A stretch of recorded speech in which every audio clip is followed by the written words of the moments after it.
Hi everybody, welcome to Online Painting. Today we're going to talk about the figure, how to lay out a palette, how to mix flesh tones, but we're not really going to talk about ukulele, except to put it away and be grateful that we have a little intro music. You know, it makes it more professional, I think. All right, so let's get started. All right, well, what we have here is a pretty random photograph of a portrait. And I've mixed some paints here. What this is our standard dark color, which would be a mixture of burnt umber or raw umber and ultramarine blue. I'm going to add plenty of water to, but let's just see. So what I'm going to do is I'm going to make a basic, if this was a portrait that I was going to finish for a client or for my own satisfaction, I would put a lot of thought into how it's going to be on the page. In this case, it's a demonstration, and I just want to lay it in for all of you. Now, when you lay it out, I tell you, I will make changes. So the point is to come in with a very loose stroke and just to kind of get it basically in place, okay? Also, you do want to remember that she has a neck. Now, this particular model has a very long, thin neck. She looks very thin overall, but you know, it'll work fine for our purposes. Okay, there you go. Now, it's really important to study actually where the neck and how the neck connects with the head. If you just kind of throw a random neck on there, it won't look very good. Now I see, and looking in the computer, that my neck is too wide, but that's okay. What are you going to do if you get a mistake? You just get a little water, get your towel, and you can just lift it up.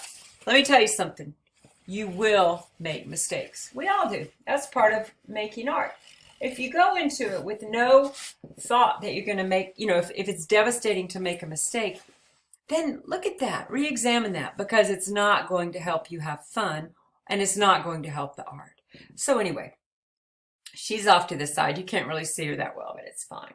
Now, the next thing, this is a very important point, is I want you to put a line for the eyes. I'm going to measure. Yep, those eyes are pretty straight on. And I want you to put a line slightly off center in this case, down the center of the face. Now here's a question I would ask you all if we were in the classroom. Where are the eyes in relation to the top and the bottom of the head? You probably all know this. Now I can demonstrate. Look, it's halfway. So that's one of the things to be sure to do. Now, of course, if I look down like this, I have a whole bunch of head up here. If I look down like here, there's not very much. So you have to figure that part in also. But anyway, moving on, I've got my cross in. I will tell you, I'm going to make adjustments on the size of the head. I don't care. It's part of the process, really. So anyway, now I'm going to do this funny thing, but it will help me. I'm going to study her eyes. I'm going to come a little bit more out like that. And I'm going to make a circle here to kind of tell me where her eyeballs are. Why would I do that? Because what are your eyes?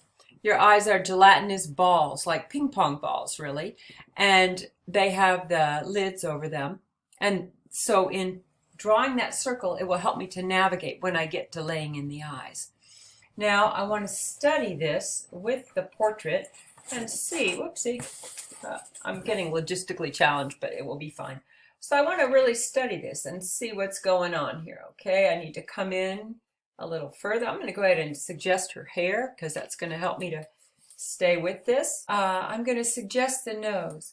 Let me tell you how my favorite place to place my favorite technique to place the nose. It's a funny one, but it really works. From the edge of the eye to the edge of the nose, okay? So let's look here. From the edge of her eye to the outside of the nose. Here. that'll put the nose right about here, which I'm just going to kind of give it a little line in. One of the most common problems by far is the nose is too low. If you ever look at your portrait and say, oh, the eyes don't work, check everything else. Or the mouth doesn't work, check the placement of the nose. It's often one thing will affect another thing and make you think it's not working. So now I'm going to go ahead and put in a line for the mouth. Now I'll talk. I think some of you that if we've been in classrooms together, you've heard me rant about how not to do a mouth. But just in case you haven't or you've forgotten, this is what a mouth is not. Betty Boop lips, like that. See that? Can you see that up there? That's not a mouth. The mouth, oops, I shouldn't do that, is opening the line, okay? Even if somebody has like a lot of lip liner, you still want to be careful about how much you exaggerate the lips, because it can make them look really flat and it can really ruin a painting.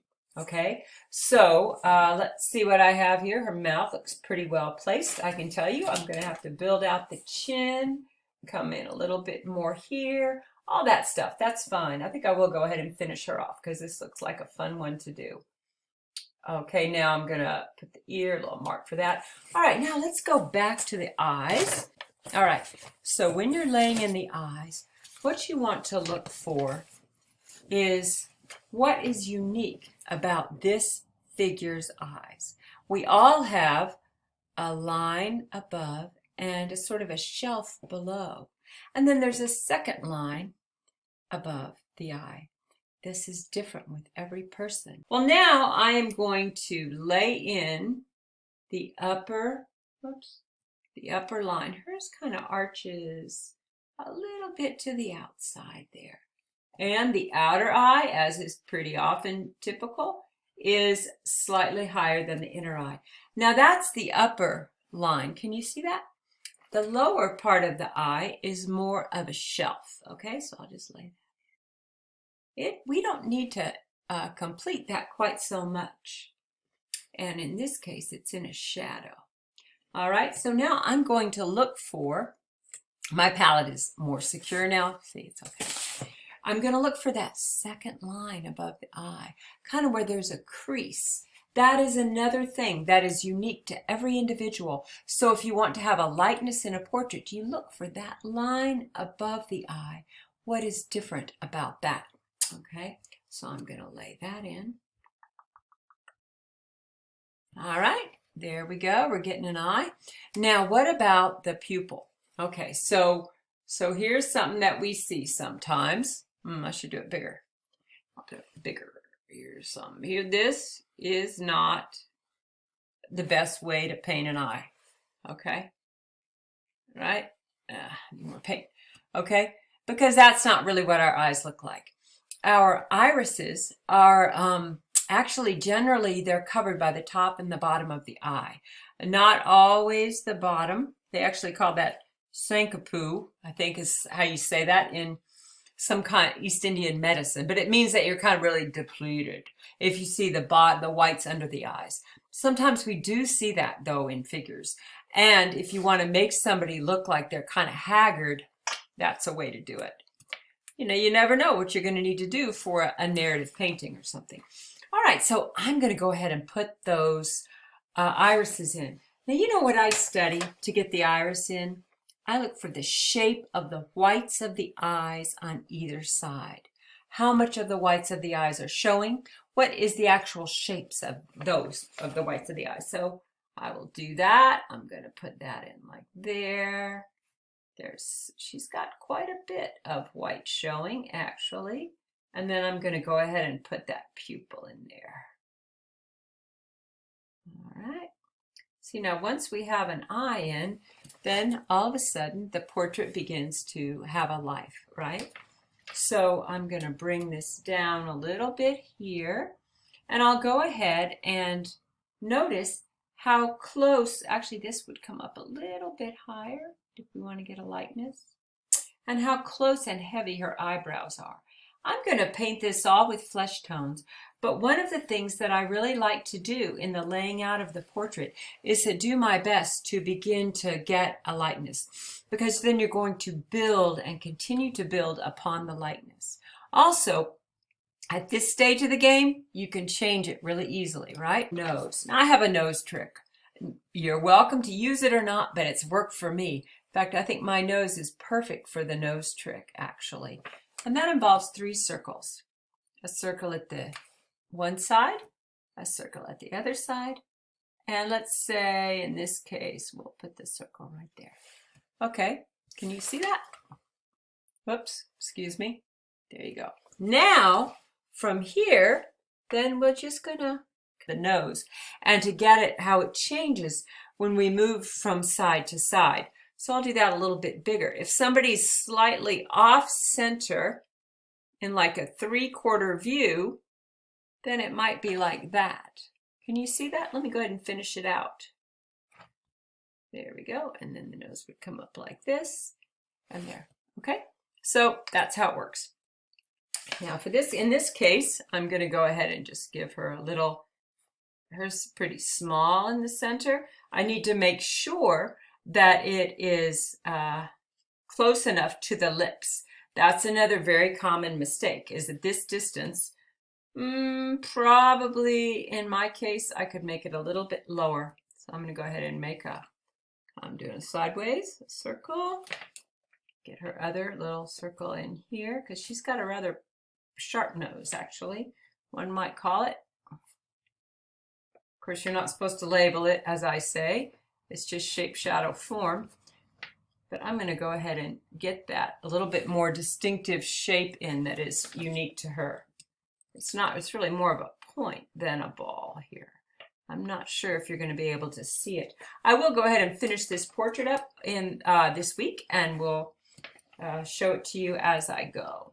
So now what I want to do is I want to check out the distance between that nose and the mouth, which looks to be, to me, the mouth looks a little bit low. So I'm just going to bring that up. When I do her mouth, I'm going to look at the actual way that this line between her lips, what is it that is hers? What is it that is unique to her? The other thing I'm going to look at is another favorite measuring device. From the exterior here to here, okay? So that would vary if someone was smiling. Mine's gone a little bit far. Okay, so then I'm going to lay that in.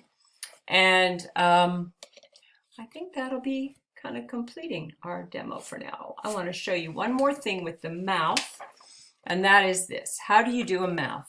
Big question I get asked a lot. So first, let's see, we'll put the mouth over here. Put her out of the way. First, there is the center line to the mouth. You want to study the subject. What is the actual line of the mouth? Then I usually look for a little shadow underneath, and then the lips are going to come in. But one of the things that we know, I am drawing my lips in, but that's only so that I can shade them. Do not outline your lips. It will not work for you, generally.